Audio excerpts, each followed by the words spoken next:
আচ্ছা, তোমাকে একটা কথা বলি। হ্যাঁ বলো। তুমি বলে আমাকে খুব ভালোবাসো, সত্যি? হ্যাঁ, তোমার অনেক বিশাল ভালোবাসি আমি। তাই? তুমি আমাকে অনেক ভালোবাসো, আমিও তো তোমাকে ভালোবাসি। আচ্ছা, যদি তুমি আমাকে ভালোবাসো, তাহলে আমি যা বলবো তুমি সব করতে পারবে? সব করতে সত্য? পারবো। তাহলে আমি এখন তোমাকে ভালোবাসার অধিকার নিয়ে বলছি। ওই যে দেখো, পুকুরে একটা চমৎকার শাপলা ফুল আছে, ওই ফুলটা আমার জন্য আনতে পারবে? আমার শাপলা ফুল খুব ভালো লাগে। তুমি আমারে ছাড়ো, আমি যাইগা। কেন? আরে হ্যাঁ, আজিজ, তুমি কোথায় যাচ্ছ? তুমি না আমাকে ভালোবাসো? দেখো এই শীতের মধ্যে শাপলা ফুল তুমি আমার জন্য আনতে পারবে না? এই শীতের মধ্যে আমি পানিতে নামবো পারবো না।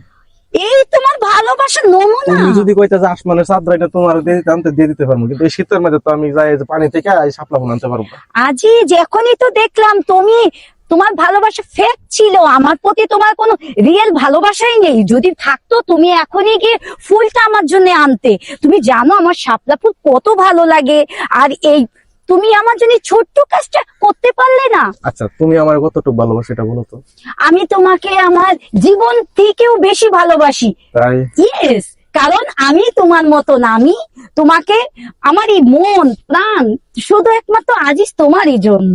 ওরে আল্লাহ, তাই এক কাজ করো, তাহলে তুমি ফুলটা আইনা দাও, আমি তোমারে দিব। দেখো আজিজ, আমি যদি তোমার মতো ছেলে হতাম আমি আনতে পারতাম, কিন্তু সমস্যা হচ্ছে আমি তো সাঁতার পারি না, আমি মেয়ে, এই জন্য। আর তুমি তো ছেলে মানুষ, সাঁতার তুমি আমার চেয়ে ভালো পারো। যে পারে সে সব ভাবেই পারে, বুঝছো? তুমি কত শাপলা ফুল বাহানা আনতে দিবা, পারো না। তুমি কত বাহানা দিবা।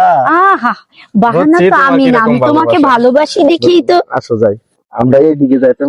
তুমি যে কিরকম আনতে পারবো আর আমি যে কিরকম আনতে পারবো, এটা সবার বোঝা হয়ে গেছে। ওকে ওকে।